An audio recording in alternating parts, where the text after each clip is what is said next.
السلام عليكم. كفتة الرز من احلى الكفتة اللي احنا بنحبها جدا، والاهم حاجة المقادير المظبوطة بتاعتها. هننزل بنص الكيلو من اللحمة المفرومة، نص حزمة من الشبت والبقدونس والكزبرة، كوباية رز مغسول ومنقوع وكمان متصفى جامد جدا من المية، يعني ناشف خالص من المية.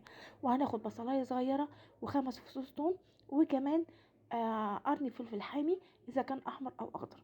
بعد كده هننزل في الكبة، هننزل عليهم بالثوم والبصل وكمان قرن الفلفل الحامي. كفتة بتحب الشطة أو الفلفل الحامي. بعد كده لما الطحن كويس جدا، هنزل عليهم بالخضرة، شبت وبقدونس وكزبرة. هي كل حاجة من الخضرة نص حزمة بس، لأن أنا عاملة نص كيلو من اللحمة. أنا عاملة مقدار مظبوط جدا. بعد كده لما يطحنوا كويس، لو حسينا اللي هي محتاجة مية هنحط بس معلقة أو ربع كوباية من المية. وأهم حاجة ما نحطش ملح خالص، لأن الخضرة بتنزل مية كتيرة. بعد لما الخضرة اتطحنت كويس، هنزل عليها باللحمة وهنقلبها. وما تخافوش المية ديت الكفتة هتشربها او الرز هيشربها.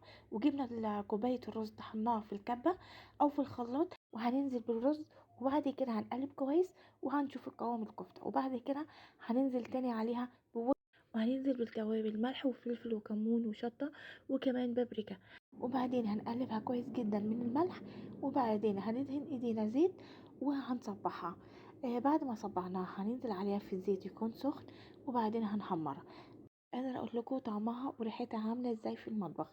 بعد كده هنخلص الكميه وهنجيب حله، هننزل عليها بمعلقه زيت ومعلقه سمنه، وهننزل عليها بصلايه صغيره متقطعه، وهننزل عليها كمان بمعلقه صغيره من الثوم. هنشوحهم كويس جدا لحد ما لونهم يصفر.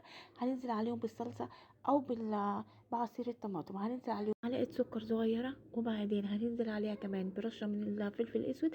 ولما تتسبك هننزل عليها بالكفته.